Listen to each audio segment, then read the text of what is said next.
Anggaran operasional Gubernur Papua Lukas NMB mencapai 1 triliun selama 2019 hingga 2022. Komisi Pemberantasan Korupsi pun menduga sebagian besar dana operasional tersebut dialokasikan untuk belanja makan dan minum. Wakil Ketua KPK Alexander Marwata mengatakan selain karena jumlahnya yang terlalu besar, KPK juga menemukan alokasi belanja makan dan minum yang tak wajar karena diduga fiktif. Belanja makan minum. Bayangkan kalau 1 triliun rupiah itu sepertiganya digunakan untuk belanja makan minum, itu satu hari berarti 1 miliar rupiah untuk belanja makan minum.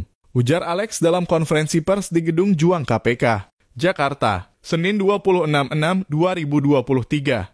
Dijelaskan setelah ditelusuri ditemukan ribuan kwitansi pembelian makan dan minum yang diduga fiktif. Pengelola restoran pun membantah menerbitkan bukti pembayaran belanja makan dan minum Pemprov Papua.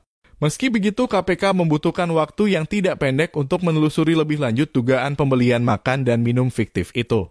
Selain itu, KPK juga menemukan surat pertanggungjawaban penggunaan dana operasional Gubernur Papua yang tidak baik. Disebutkan banyak dari SPJ yang tidak disertai bukti dan tujuan penggunaan uang negara tersebut. Tentu kalau kita mau memverifikasi secara utuh memerlukan waktu yang sangat lama, tutur Alex. Lukas NMB mulanya ditetapkan sebagai tersangka dugaan suap dan gratifikasi terkait proyek infrastruktur yang bersumber dari APBD pada September 2022.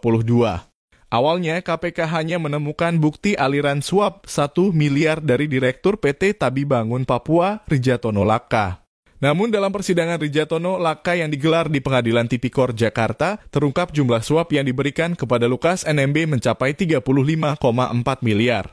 Belakangan, KPK menyebut Lukas NMB diduga menerima suap dan gratifikasi sebesar 46,8 miliar dari berbagai pihak swasta.